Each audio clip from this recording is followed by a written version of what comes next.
He has been called America's toughest sheriff. Joe Arpaio was just stripped of his power to enforce federal immigration laws by the DHS. He claims the Obama administration is taking away his authority for political reasons. No. And he joins me now. Sheriff Joe, how are you, sir? Okay, good talking to you again.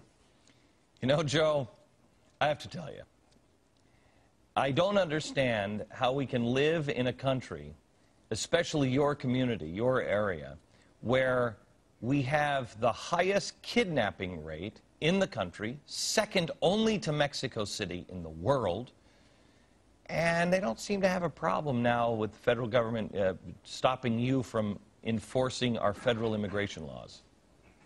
Why is that? How does that make sense, Joe? It doesn't. It's all politics. 32,000 we have investigated, detained in our jails and on the streets. 25% of the whole country we have accomplished our mission. But you know what? They can take away anything they want. I'm still the elected sheriff. I'm still going to enforce the state laws, and I'm going to enforce the federal laws. There is a law, which they probably don't know about, that locals, local law enforcement can enforce. So nothing changes. I was willing to sign it. I did sign it. They thought I would never sign it. And when I signed it, they sent their top guys down and took away the part of law enforcement on the streets.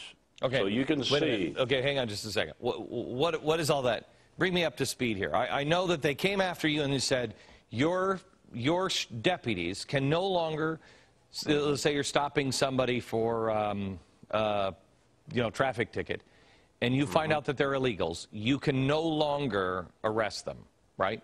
Oh no! Oh no! If they committed some crime, we're going to arrest them. We always do, and we put them in jail.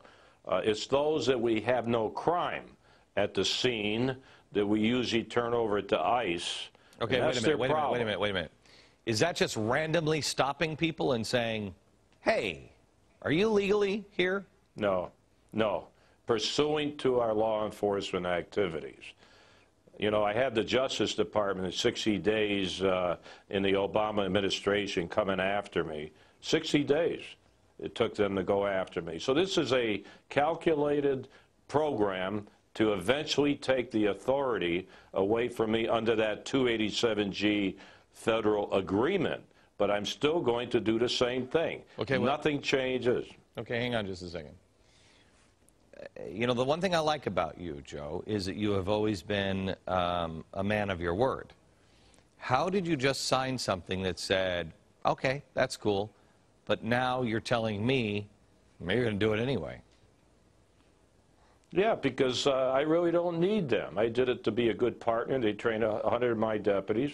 And I really don't need the federal government. In fact, it's going to be great not to be under their umbrella, because then I don't have to worry about their bureaucratic policies and supervision. But I'm going to do the same thing. Nothing has changed. Okay, so I'm trying to understand this. They said that you can't enforce the federal laws. So how are you going to enforce it and still be a man of your word? Because I'm going to enforce the state laws, and there is a federal law that they don't seem to understand is there, that I will enforce also. Which is what?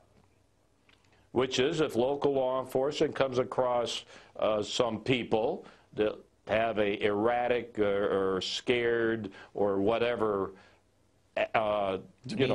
they're worried, and if they have their speech, what they look like, if they just look like they came from another country, we can take care of that situation. But I don't need that anyway, Glenn. Wait. Are you telling me, hang on. I can still do the job.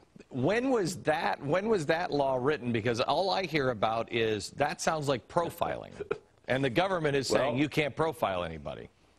Well, that law in 1996, part of the comprehensive law that was passed, it's in there.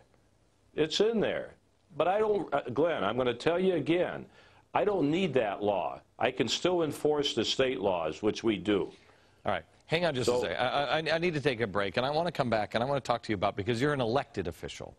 And I'd like to hear about what it's like, the pressure that you're getting from your constituents, the pressure you're getting from national organizations. What is it like on the ground there in Arizona? Back with Sheriff Joe Arpaio here in just a second.